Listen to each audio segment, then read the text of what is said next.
കഥ പാതി വിധവ ഭാഗം 4. കോവണിപ്പടി ഇറങ്ങുമ്പോഴും അവളുടെ ഉള്ളിൽ കണ്ട കാഴ്ചയുടെ നടുക്കം മാറിയിരുന്നില്ല. ഗ്രഹനാഥ സുഖലോലുപയായി കിടന്നുറങ്ങുന്ന വിശാലമായ കിടക്കയിൽ വേലക്കാരിയുടെ മകൾ കിടക്കുന്ന കാഴ്ച അവളെ തീർത്തും അമ്പരിപ്പിച്ചിരുന്നു. അവിടെ നിറയെ അങ്ങിങ്ങായി ചിന്നിച്ചിതറിയ മട്ടിൽ കളിപ്പാട്ടങ്ങളും കിടന്നിരുന്നു. ആ കുട്ടി കളിച്ചുമടുത്ത് ക്ഷീണിച്ച് മഴങ്ങിയതാവും. മാടമല്ലാതെ മറ്റാരും അങ്ങോട്ട് കടന്നു വരില്ലെന്ന് ധൈര്യത്തിൽ കിടന്നതാവാം. എല്ലാം കൂടി ഓർത്തപ്പോൾ അവളുടെ ഉള്ളിൽ എന്തോ പൊരുത്തക്കേടുകൾ തോന്നിത്തുടങ്ങി. കോവണിപ്പടിയിൽ നിന്നും മെല്ലെ ഇറങ്ങി വന്ന് നിന്നത് ജയമോഹനൻ്റെ മുന്നിലായിരുന്നു. അവളുടെ മുഖഭാവം കണ്ട് പന്തികേട് തോന്നിയെങ്കിലും അതിനെപ്പറ്റിയൊന്നും അയാൾ ചോദിച്ചില്ല. ആഴ്ചയിൽ ഒരു ദിവസം അനിക്കുട്ടന് ചെക്കപ്പുള്ളതാണ്. ഇന്ന് മിക്കവാറും ഡോക്ടർ വരാൻ സാധ്യതയുണ്ട്. അന്നേരം കൂടെ തന്നെ ഉണ്ടാവണം. അത് പറഞ്ഞ് ജയൻ തിരിഞ്ഞു നടക്കാൻ തുടങ്ങിയപ്പോൾ ഹിമ പിന്നിൽ നിന്ന് വിളിച്ചു. എനിക്കൊരു കാര്യം പറയാനുണ്ട്. അവൾ ചുറ്റും നോക്കിയിട്ട് മെല്ലെ പറഞ്ഞു. ഒരു നിമിഷം ഒന്നിങ്ങി വരൂ. ഹിമ പോയത് അവളുടെ റൂമിലേക്കാണ്. പിന്നാലെ ജയനും. താൻ പറയുന്ന കാര്യം മറ്റാരും കേൾക്കരുതെന്ന് അവൾ ആഗ്രഹിച്ചിരുന്നു. മുകളിൽ മാഡത്തിൻ്റെ റൂമിനുള്ളിൽ കണ്ട കാഴ്ച അക്ഷരം പ്രതി ജയനോട് പറഞ്ഞപ്പോൾ അവൻ്റെ മുഖത്തും ആശ്ചര്യം വിടർന്നു. നേരത്തെ ഇവിടെ ഉണ്ടായിരുന്ന കാര്യസ്ഥൻ്റെ മകളുടെ മോളാണ് ചിന്നുകുട്ടി. അതായത് വേലക്കാരിയുടെ മകൾ തന്നെയല്ലേ? യെസ്. അവൾ അത്രയും സ്വാതന്ത്ര്യത്തോടെ ഇടപഴകുന്നുണ്ടെങ്കിൽ അതിന് പിന്നിൽ എന്തോ ഒന്നുണ്ട്. നെറ്റി ചുളിച്ചുകൊണ്ടാണ് ജയൻ അത് പറഞ്ഞത്. കാര്യസ്ഥൻ എന്ന് പറഞ്ഞ മനുഷ്യൻ ഇപ്പോൾ എവിടെയാണ്? കുറുപ്പ് അദ്ദേഹത്തിന് വയ്യാതായി കിടപ്പിലാണ്. ഏറെ നാളായി. അയാൾ ജോലിക്ക് വരാതിരുന്നതിന് ശേഷമാണോ മകൾ ഇവിടെ വരാൻ തുടങ്ങിയത്? ഹിമ തൻ്റെ സംശയങ്ങൾ ഓരോന്നായി കെട്ടഴിച്ചു വിട്ടു. അല്ലല്ല, കുറുപ്പ് ഉണ്ടായിരുന്ന സമയം മുതലേ അവളും ഇവിടെ ജോലിക്ക് വന്നതാണ്. അടുക്കള മേധാവിത്വം മുഴുവൻ ലക്ഷ്മി ഏൽപ്പിച്ചിരിക്കുന്നത് ആ സ്ത്രീയെയാണ്. അത് ഞാനും ശ്രദ്ധിച്ചിട്ടുണ്ട്. മാഡം ഈ വീട്ടിലെ മറ്റ് ജോലിക്കാരോടൊന്നും അധികം സംസാരിക്കാറില്ല. നിർദ്ദേശങ്ങളും മറ്റും പറഞ്ഞിരുന്നത് ആ സ്ത്രീയോട് മാത്രമാണ്. അതുപോലെ തന്നെ ഷോപ്പിങ്ങിന് പോകുമ്പോഴൊക്കെ ആ സ്ത്രീയെയും ചിന്നുകുട്ടിയെയും കൂട്ടാറുണ്ട്. സഹായത്തിനാവും അതൊക്കെ ഓർത്തെടുക്കുന്നതായിരുന്നു ഹിമ അന്നേരം. ജയൻ എന്തോ ആലോചിച്ചിട്ട് പറഞ്ഞു. ഞാനിപ്പോൾ വരാം. Just wait. ഹിമ ഇവിടെ തന്നെ നിൽക്കൂ. കാറിൻ്റെ ഡാഷിനുള്ളിൽ നിന്നും ഒരു ചെറിയ പോളിത്തീൻ കവറുമായാണ് അയാൾ തിരികെ വന്നത്. കവറിനുള്ളിൽ നിന്നും ഒരു കുഞ്ഞു മൈക്രോ ക്യാമറ എടുത്ത് ഹിമയെ ഏൽപ്പിച്ചിട്ട് പറഞ്ഞു. ഇത് ആ മുറിക്കുള്ളിൽ ആരും അറിയാതെ ഫിറ്റ് ചെയ്യണം. എന്താണ് സംഗതി എന്നറിയണമെങ്കിൽ ഇതേ ഒരു വഴിയുള്ളൂ. ഹിമയ്ക്കും സത്യാവസ്ഥ അറിയാനുള്ള ആകാംക്ഷ ഉള്ളതുകൊണ്ട് അവൾ ആ ക്യാമറ കൈക്കലാക്കാൻ ഒട്ടും തന്നെ അമാന്തിച്ചില്ല. നാളെ രാവിലെ ലക്ഷ്മി ഇവിടെ നിന്നും പോയതിന് ശേഷം ആരും അറിയാതെ മുറിക്കുള്ളിൽ വെച്ചാൽ മതി. പിന്നെയും ഏറെ നേരത്തെ സംസാരത്തിന് ശേഷം ജയമോഹൻ അവിടെ നിന്നും മടങ്ങിയത്. പോകുന്നതിന് മുന്നേ ഒരു കാര്യം കൂടി ഓർമ്മിച്ചു. അനിക്കുട്ടനെ ഒന്നും അറിയിക്കണ്ട, അല്ലെങ്കിൽ തന്നെ അവനാകെ ടെൻഷൻഡാണ്. പിറ്റേ ദിവസം ലക്ഷ്മി മാഡത്തിന് കാറ് ഗേറ്റ് കടന്നു വന്ന് ഉറപ്പിച്ചതിന് ശേഷം ഹിമ മുകളിലേക്ക് കയറിപ്പോയി. അവളുടെ ചുരുട്ടിപ്പിടിച്ച കൈക്കുള്ളിൽ ക്യാമറയും കരുതിയിരുന്നു. ലക്ഷ്മിയുടെ മുറിക്കുള്ളിൽ കയറിയ ഹിമ ചുറ്റും ഒന്ന് പരതി. ക്യാമറ ഒളിപ്പിക്കാൻ പറ്റിയ ഒരിടം അവൾ തിരഞ്ഞു. ഒറ്റ നോട്ടത്തിൽ ആരും കണ്ടുപിടിക്കരുത്. അതിന് പറ്റിയ സ്ഥലം തിരയുമ്പോഴാണ് അവളുടെ കാലിൽ എന്തോ ഒന്ന് തടഞ്ഞത്. ഒരു കുഞ്ഞു ബൊമ്മ പാവക്കുട്ടി ആയിരുന്നു അത്.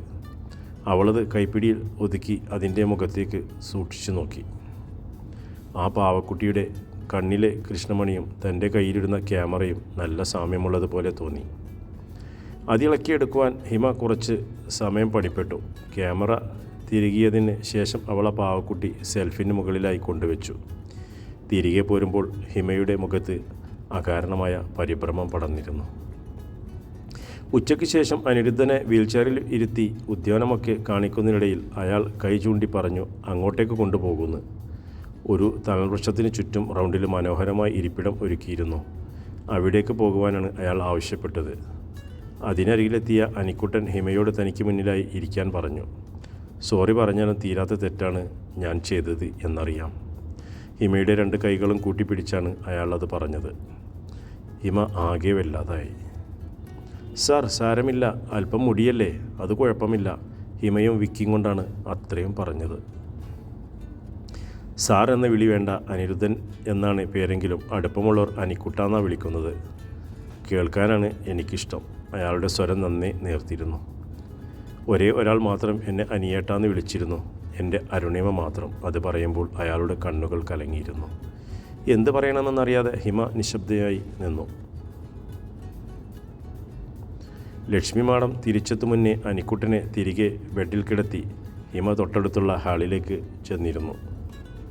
ലക്ഷ്മി വന്നയുടനെ ചിന്നുക്കുട്ടിയെ വിളിക്കുന്നത് ഹിമ ശ്രദ്ധിക്കാത്ത മട്ടിൽ ഇരുന്നെങ്കിലും അവൾ എല്ലാം കേൾക്കുന്നുണ്ടായിരുന്നു. അമ്മയോട് പറ സൂപ്പർ മാർക്കറ്റിൽ പോകാൻ റെഡിയായിട്ട് വരാൻ.